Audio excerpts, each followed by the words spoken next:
ফ্রেমে যে দুজন ব্যাটারকে দেখতে পাচ্ছেন দুজনেরই টেস্ট ক্রিকেটে আছে 5,000 রান। তামিম ইকবাল অনেক আগেই টেস্ট ক্রিকেটে 5,000 রান পূর্ণ করেছেন। তার সঙ্গে মুমিনুল হক আজকেই টেস্ট ক্রিকেটে বাংলাদেশের হয়ে 5,000 রান করার রেকর্ডটা করলেন। মাত্র 3জন ব্যাটারের বাংলাদেশে এই রেকর্ডটা আছে। এছাড়া মুশফিকুর রহিমেরও এই কীর্তি রয়েছে। তবে মুমিনুল এবং তামিম ইকবাল বর্তমানে বাংলাদেশ ক্রিকেটের বোর্ডের প্রেসিডেন্ট এবং এই ম্যাচটা খেলছেন মুমিনুল হক। দুজন দিনের খেলা শেষে লম্বা একটা আলোচনাই করছিলেন এবং হয়তোবা তামিম ইকবাল মুমিনুলকে কংগ্রাচুলেটও করেছেন এই 5,000 রানের মাইল ফলকটাকে স্পর্শ করার জন্য, কিংবা ম্যাচ নিয়ে হয়তো হালচাল জানতে চাচ্ছিলেন।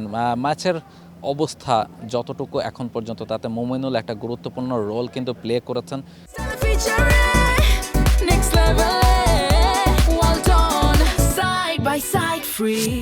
প্রথম ইনিংসেও তিনি 90 আউট একটা ইনিংস খেলেছেন এবং সেকেন্ড ইনিংসে গুরুত্বপূর্ণ সময়ে তিনি 56 রানের একটা ইনিংস খেলেছেন। যদিও তিনি কিছুক্ষণ আগে তার একটা ইন্টারভিউতে বলছিলেন যে আসলে তিনি এই সময় আউট হতে চান না, ইনিংসটাকে আরেকটু বড় করতে পারলে খানিকটা বেটার ফিল করতেন, খানিকটা আক্ষেপ তার রয়েছে। তবে বাংলাদেশ চতুর্থ দিনের খেলা শেষে একটা ভালো অবস্থানেই রয়েছে। 179 রানের লিড নিয়ে তারা দিনের খেলাটা শেষ করেছে এবং হয়তোবা আরও খানিকটা লিড আগামীকাল সকালে তারা বাড়াতে চাইবে। কত রানের টার্গেট পাকিস্তানের এগেনস্টে সেফ হবে সেটা এখনও নিশ্চিত করে বলা যাচ্ছে না, বা মুমিনুল সেটা বলতেও চাননি।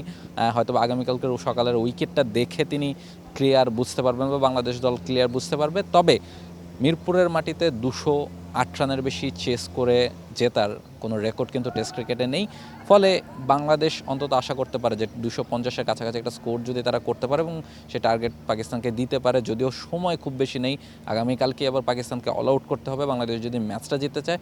তো সব মিলিয়ে বাংলাদেশ ক্রিকেটের জন্য একটা ইম্পর্টেন্ট দিন, বাংলাদেশ টিমের জন্য আজকে রাতের প্ল্যানিংটা খুব বেশি ইম্পর্টেন্ট হবে এবং কালকে সকালে কত দ্রুত সেটা এক্সিকিউট করা যায় সেটা ইম্পর্টেন্ট হবে। এবং ইম্পর্টেন্ট দিন মুমিনুল হকের জন্য, যেভাবে তিনি আসলে আজকে ব্যাটিংটা করেছেন বা থ্রু আউট দ্য ইয়ার্স তিনি বাংলাদেশের হয়ে টেস্ট ক্রিকেটে যেভাবে পারফর্ম করে গেছেন এবং যেভাবে তিনি রান করেছেন এবং আজকে 5,000 রানের মাইল ফলকটা তিনি স্পর্শ করেছেন, সব কিছুর জন্যই মুমিনুল হক একটা ধন্যবাদ পেতেই পারেন।